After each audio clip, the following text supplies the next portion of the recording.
This is a quote about the recent mystery star. I think we as scientists will make additional observations of the mysterious star and eventually, more than likely, find out it too is an odd but stellar signal. I feel that way about most things in life. Anytime you think you find something or someone or a situation that just seems too good to be true or too interesting or something you've never seen before, the longer you look at it and the closer you observe it, usually turns out to just be the same old crap. Hi, this is Charles. You are full of bullshit, my friend. I will sue you for everything you have. I will sue your ass.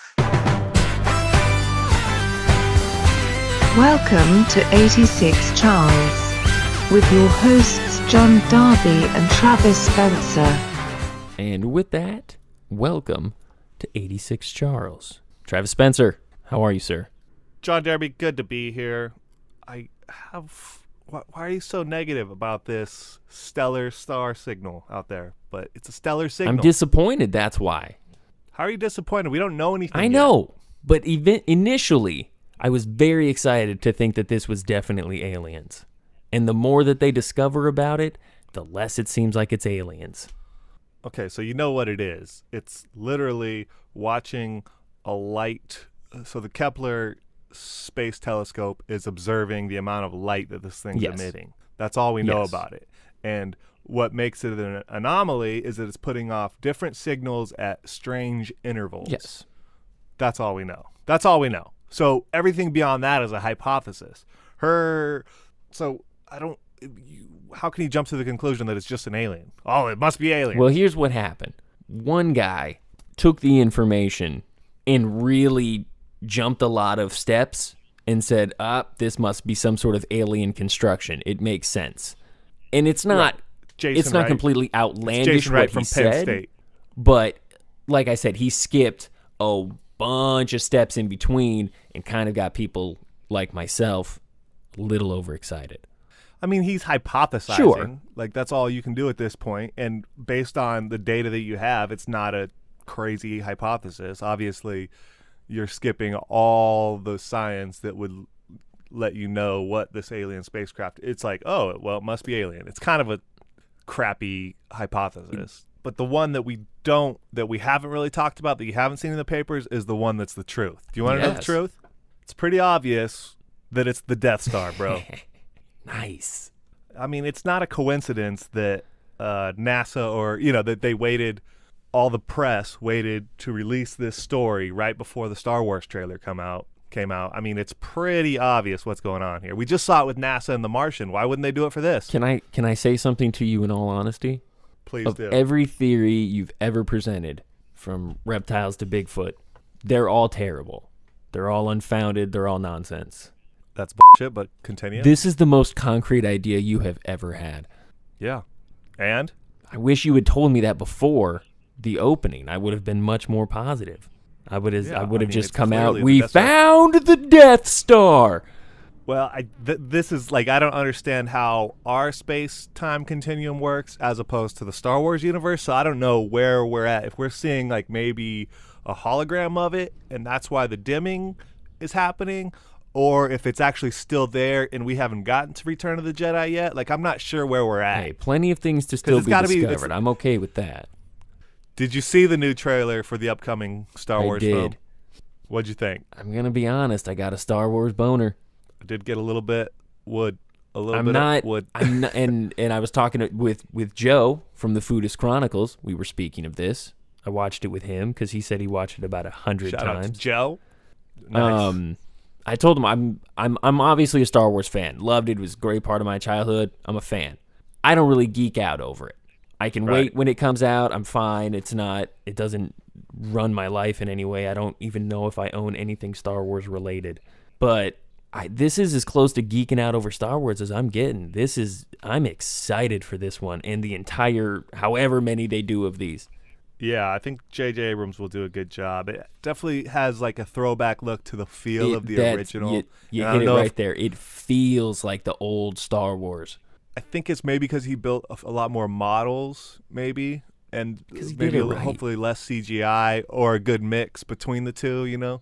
Obviously with the capabilities what we have now, it should be unreal. Oh, I can't. It should be unreal. But to me, it's the characters, because yes, it's good that he's doing a little less computer stuff and more puppets and models and things. But the characters, you already feel connected to them, and we've seen about 3 minutes of them. Well, all that matters is that you saw Han Solo and Chewbacca Sure. in that preview, and you're like, "Oh, Han Solo's here." Yeah, and I'm in. we've That's not it. even talked Han about Solo's Luke the baddest yet. Like, motherfucker Luke in the hasn't even world. become part of this world yet. Either way, I just want everybody to know that the mysterious star. You guys can stop doing your little science, and I'll tell you what's going on. It's the Death Star. So beware. It's the goddamn Death Star. We'll last longer than we will against that Death Star.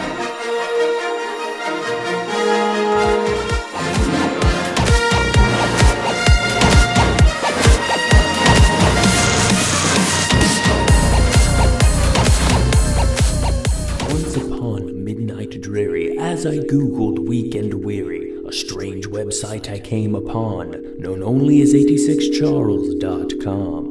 I heard the voices of two men, one of them John, the other was Travis. He only said,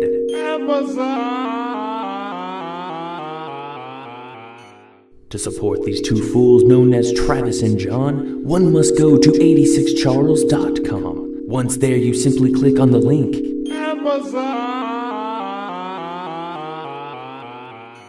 Shop as you would and do nothing more. 86charles.com gets a cut of the score.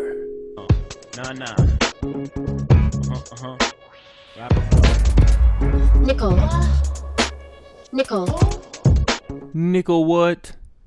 5 topics currently trending. Travis, Yeah. we're going to get deep into it, man. There's not uplifting stories today. It's dark. It's dark, man. So, out of Milwaukee, WISN 12 News picked up the phone to hear a man confess to a 33-year-old murder. The caller, 50-year-old Jose Ferreira, told the television station that he was responsible for the 1982 death of then 13-year-old Carrie Ann Jopek. Ferreira hadn't just killed her, he told the reporter, he had raped her as well. As the story goes, Carrie Ann Jopek was suspended from school. The school called, so this was back in 1982. The school called the mother, said that their daughter had been suspended and did she want to come pick her up. And she said no, let her walk home. The daughter, on the way walking home, decided to go to a friend's house instead, turned into a party, ended up partying all night, apparently had some drinks, had some drugs, went to go make out with the then neighbor, Jose Ferreira, decided to change her mind. He pushed her down the stairs and broke her neck, then had sex with her, and then buried the body under the porch of his house. The mother didn't know what happened to the daughter. She just disappeared on the way home as far as she knew. And then a year later, they found the body under the porch. Wow. What a piece of shit. Holy cow. That's unbelievable. Yeah, I don't even know. It's like, that's just so dark. So dark. And that's just me summing it up. Yeah. That's not even all of the details. That's just me giving it to you because it's a long article. Ugh. Very crazy story. Well, that's not dark enough. How about we get darker? So there's a guy in Minnesota. He was arrested for bludgeoning his grandmother to death with a hammer. He told police that he attacked the 84-year-old woman because she blew her nose at the dinner table. Pretty much, he just says that when she blew her nose at the dinner table, he felt like he had mucus in his own mouth, and he knew that killing her was the only way to relieve himself of having that feeling. What's going on, man? People are sick. Yeah. This world is falling apart. It's always been this way. We just have more media outlets to project it to us. Do you not feel like and over there's more time people. It's gotten worse and more severe? I mean, I guess there's always been... I mean, hell, you go back to Jack the Ripper. He was a psycho. Yeah, absolutely. I mean, there's new ways to kill people now with technology and the different things we have. So just whatever's... And it's a lot harder to get away with it now, so it's a lot more difficult. Yeah, I mean, it becomes... Man. compelling, but it's also like it's a pop media thing too. So people are trying to figure out the craziest ways to kill people that they'll become legendary in this weird field. You know, it's like obviously if you're a serial killer, you think about that's all you can think. Not all you can think about, but obviously that's your art form, right? Yeah. Well, yeah. I don't know enough about a serial killer's mindset to know if fame is something that they desire or if that is part of their motivation. I really don't.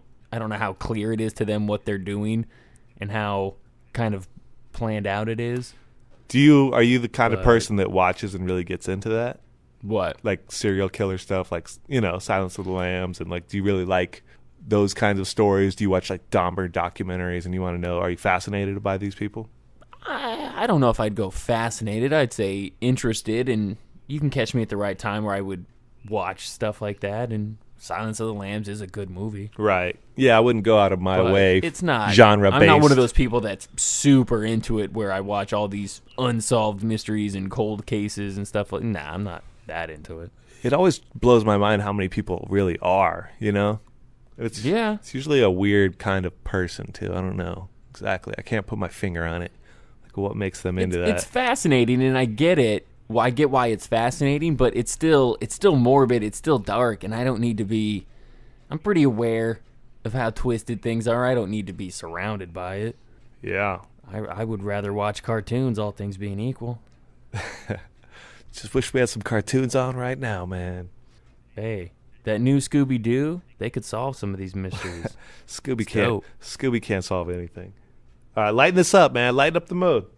It's only slightly. The reason why a 24-year-old Brazilian man, and I quote, ran amok on an Aer Lingus flight Sunday evening, biting a fellow passenger and then dying, has now been revealed. An Aer Lingus flight from Lisbon in Portugal to Dublin in Ireland, a young man allegedly ran amok on the plane, biting a fellow passenger, and after being restrained, dying. The flight was then diverted. According to eyewitnesses on the plane, the 24-year-old Brazilian man was roaring in what they described as deep anguish while lying in the aisle, shaking violently as he died. There was much speculation in the media about the incident, with some saying it must be drug-related and others referring to rabies, vampires, and zombies, but the cause was definitely drugs. Turns out that the cause of the incident was around $66,600 worth of cocaine in capsules in the young man's stomach. Why? This is what I don't get. Whoever makes this news story doesn't give you the amount of gram. Like, they didn't give you the actual amount in the story. Why do they tell you how much it's worth? I feel that's probably more impressive. Yeah, but if you don't know how much, say, a kilo is, that's hard to quantify if that's a lot or a little. But if you tell somebody it's almost $70,000 worth of cocaine, you assume that's a ton. But isn't the point of journalism to give you, like, the facts? Isn't it to tell me, I want an idea of the weight of how much of this product was in his body? I've never done enough cocaine to give you street value. Weed, I give you street value, but cocaine, I don't really know. But that's why they told you how much it was, because I don't know. But unless you do a bunch of cocaine, you don't know what a kilo is. I know weights and measures. I think you have to know weights and measures. Like, that's a common thing. What does that look like in cocaine? What does a kilo of cocaine look like? I think it's a brick. It's like a brick. It's about the size of a brick. It looks like a brick. Yeah. What's an 8-ball? $100. What's a teener? Like, I don't. It's like a tenth of a gram. No idea. So an 8-ball is probably like. I should know these things. I'm watching Narcos. Yeah, man. You're killing this, Pablo. But I don't think your knowledge of cocaine is as vast as you think. You want to talk some marijuana weights and measures? How many ounces are in a gram? How many grams are in an ounce? Yeah. Now, if he had $66,600 worth of marijuana, you would be impressed, wouldn't you? Nobody could swallow that much marijuana. Once again, why marijuana is the greatest drug of all time. Let's legalize that shit already. All right, let's move on. Let's lighten this up. Well, thank you. You at least got around to weed. Good job, John Derby. Hey, there you go. So there's a big boycott about to happen when Star Wars comes out. Are you worried? No. There's been an awakening of racist outcry as the third and final trailer of the Star Wars The Force Awakens sparked a movement to boycott Star Wars. a social media movement using the hashtag Boycott Star Wars 7, is accusing the film of pushing a multicultural agenda and engaging it in white genocide, according to one of the tweets using the hashtag. This article is on USA Today, and it's about a fucking tweet. USA Today, isn't that supposed to be a credible website, John Derby? And we have an article about a tweet of a boycott? You know how many stupid 13-year-olds on Twitter? You're going to say this person's credible enough to print something on USA Today? I'm disgusted. Well, it's probably a topic they wanted to talk about but had no other way to get to it. So they reference some tweet where they don't have to have anybody's permission or any sort of foundation, just so they can bring up a topic and stir up controversy right after the trailer drops because everyone wants to talk about Star Wars. Right, you're just looking for any story. Yeah, that it's can just get you any in. Stupid connection to make it something that they haven't talked about yet, which is, oh, hey, is Star Wars racist against white people? And there is... Give me a break. You know that there's an agenda somewhere in the right wing that's like, well, we need to bring about this white racism thing. There's a genocide against white people. No, it's stupid. And that warrants an article from USA Today, folks. Let's move on. Moving on. Venomous sea snakes are washing up in California for the first time in 35 years. The yellow-bellied sea snake usually lives its entire life in the ocean, but unfortunately, we live in unusual times. The serpent was seen at least twice last week in Oxnard, California, which is just north of Malibu. Rising ocean temperatures and the normal cyclical warming of the Pacific Ocean, known as El Nino, are thought to be driving the snakes to new areas. And that is according to Heal the Bay, which is a non-profit environmental advocacy group. They also say that the species of snake hasn't been reported in California since 1980, which was during another El Nino period. Watch out for snakes, dude. This is how it begins, man. This is how it begins. Next thing you know, they'll be coming through the walls, through the floors. They're coming. The reptilians are coming, bro. The reptilians are coming. Oh, I forgot about that. I forgot about your reptilian connection that you were going to obviously make. Planet's out of balance, man. And it's out of balance. It's starting to throw poisonous snakes where they're not supposed to be. Oh, they're supposed to be there. It's all part of the cycle, bro. It's all part of the cycle. Don't you worry.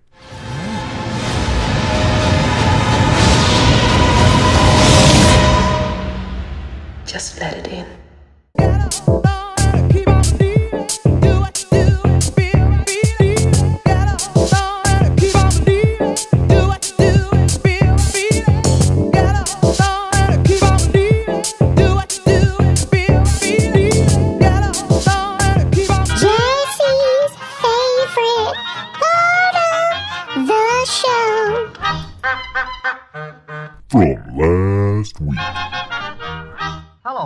There was an awfully dramatic and abrupt edit towards the end of the Playboy story. Derby says, Playboy's an institution, and then there's the end of like a muffled snicker, and he says, can we go ahead and move on now? And Travis responds, we probably should have moved on a while ago. And it sounds like someone went back and listened and thought, yeah, we definitely should have moved on a while ago. Let's remove the audio back to a while ago.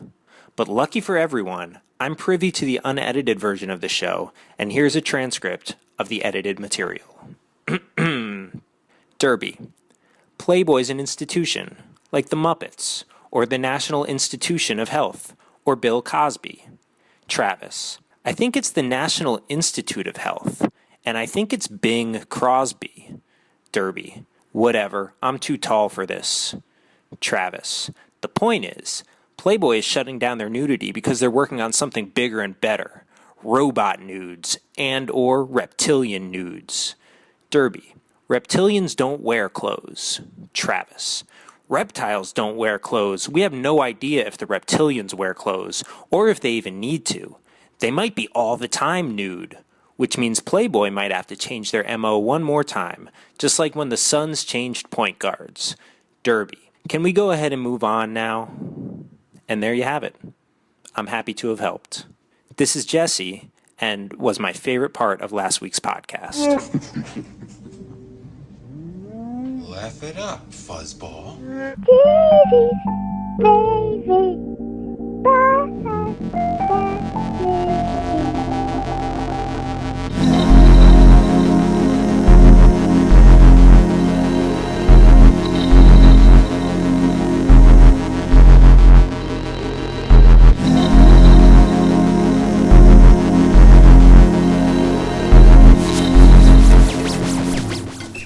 It's time for the failed athlete perspective.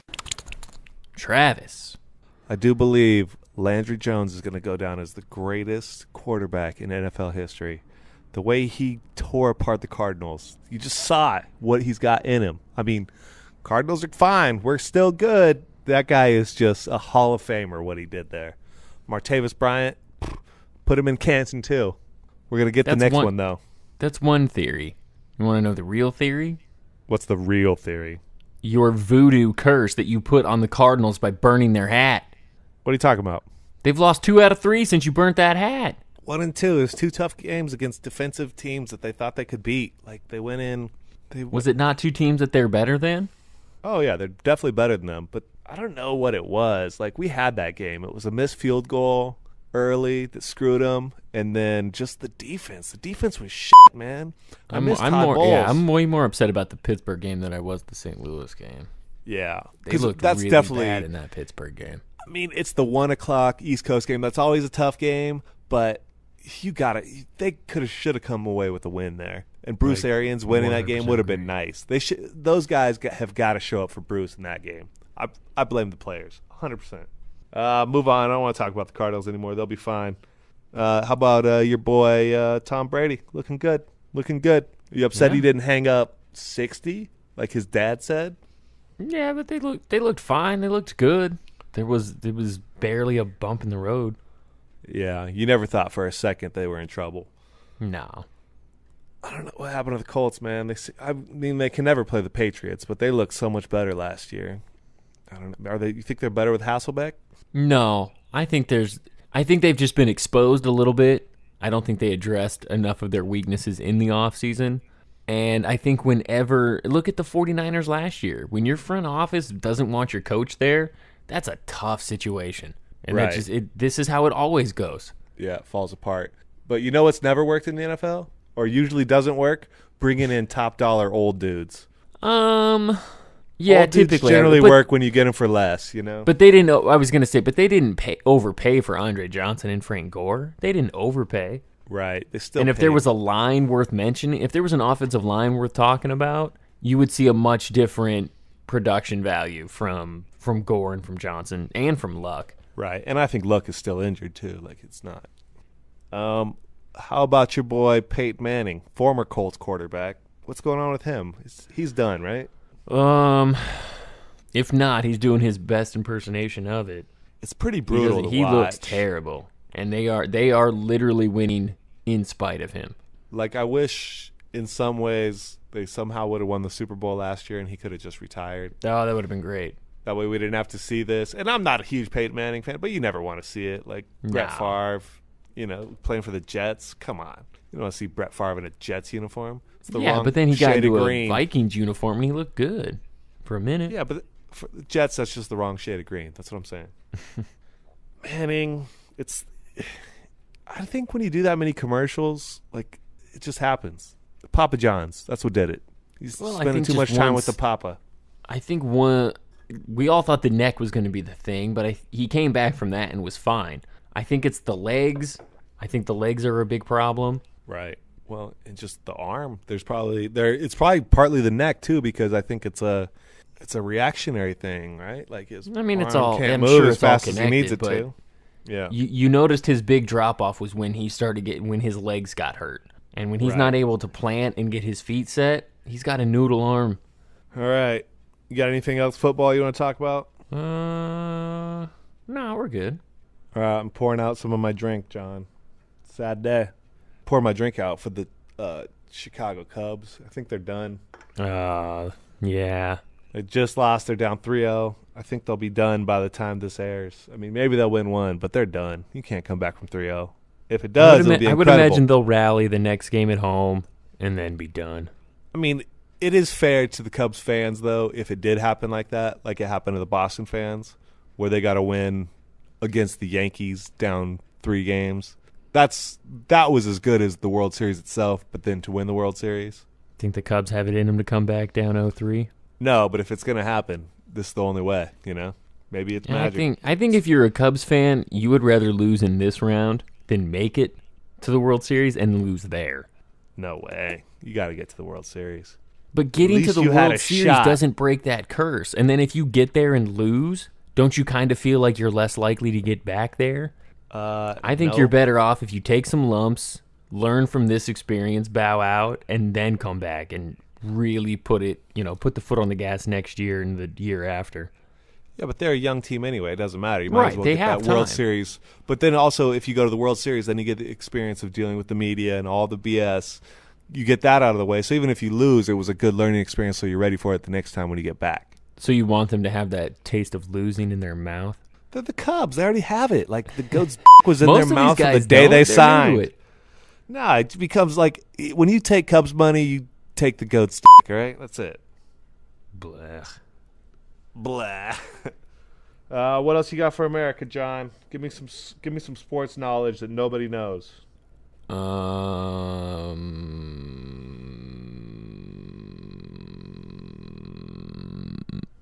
got nothing. Stumped you. You All got right, no America. Suns news for me? Oh, I do have Suns news for you. Guess what? Lon Babby is a bloody wanker. Preseason game today. The Suns beat the San Antonio Spurs. Sign of things to come, bro. Sign of things to come. I wish I hadn't asked. I find your lack of faith disturbing. If you only knew the power of the dark side.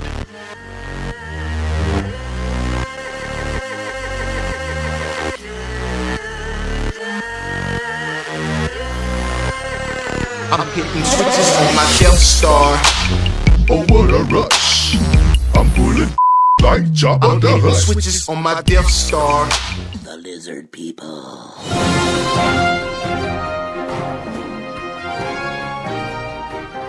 It's time for the Facebook World News Update. This Real to Someone news update is brought to you by Getting Away With It, if not for you meddling kids. A man in Los Angeles said, "Yo, if you driving on Alvarado towards the 2, there is a girl just standing around topless. Hashtag not even mad, hashtag LA life." A woman in Boston said she keeps truffles in her makeup bag, 'cause delicious things make her pretty. A man in California said, "You guys are all stupid, and your political opinions are undermined by the fact that you are an idiot." Fear is the path to the dark side.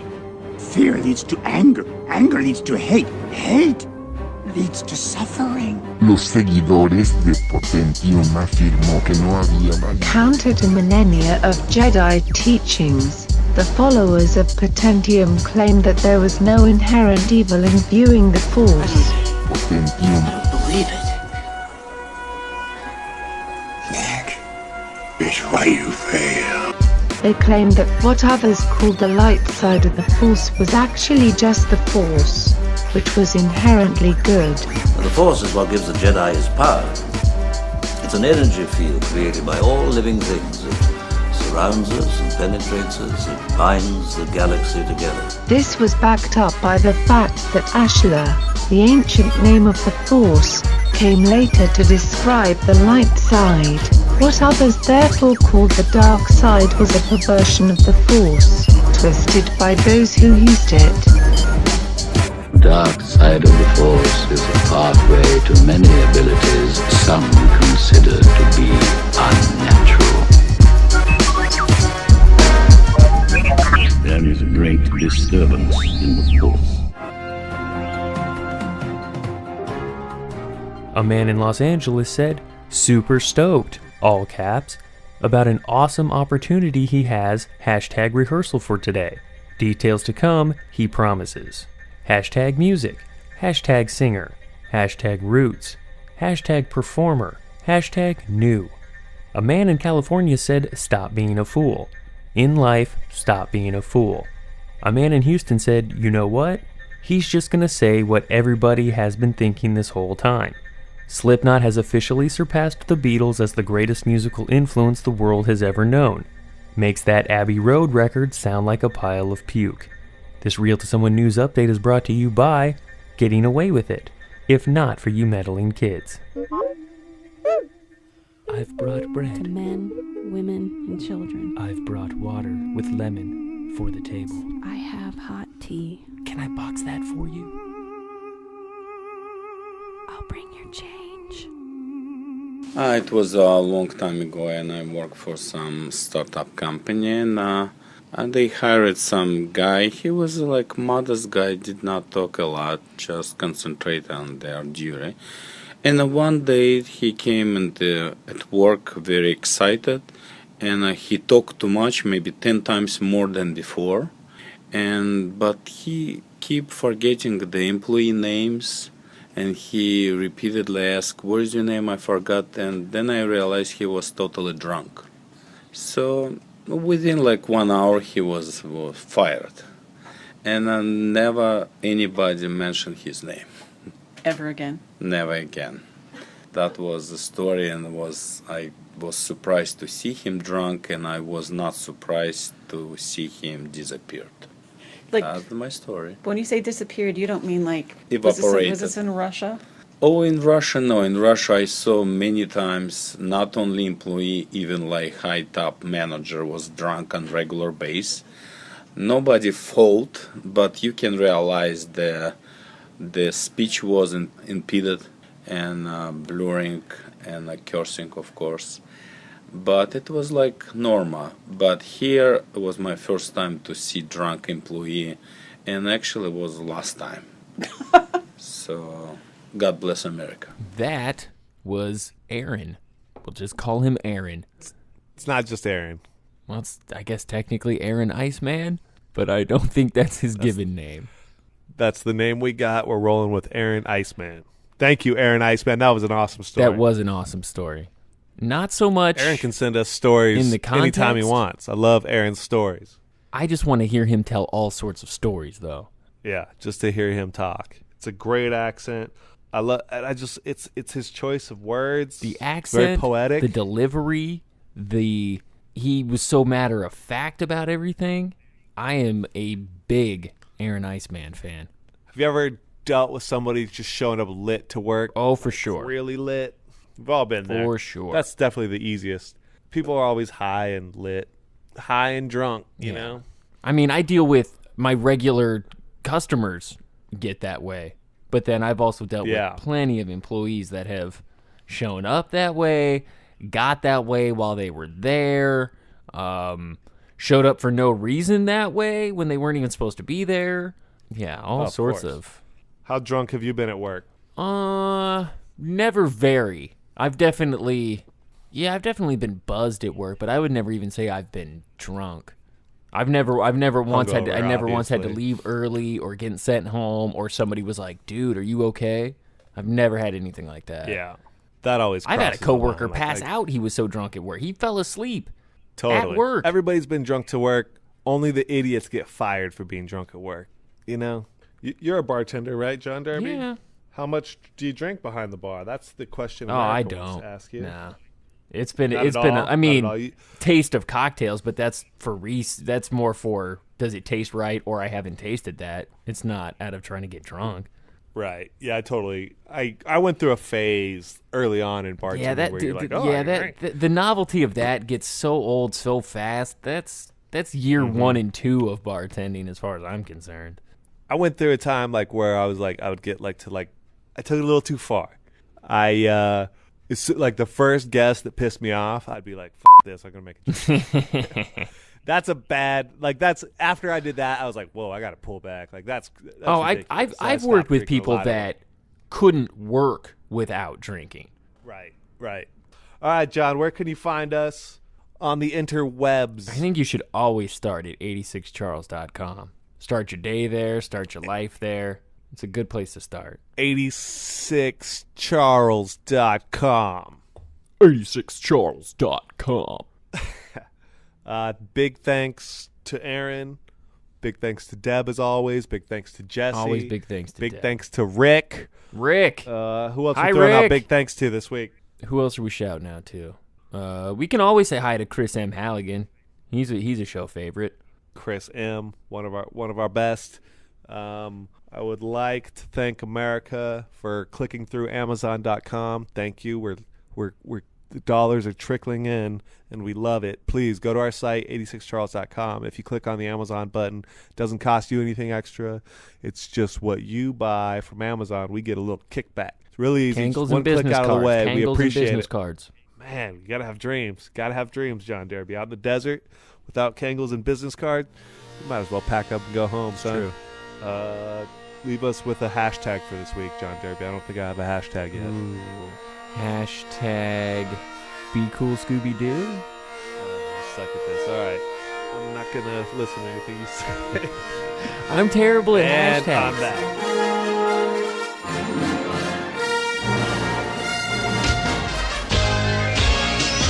The new boy in the neighborhood lives downstairs and it's understood. He's there just to take good care of me, like he's one of the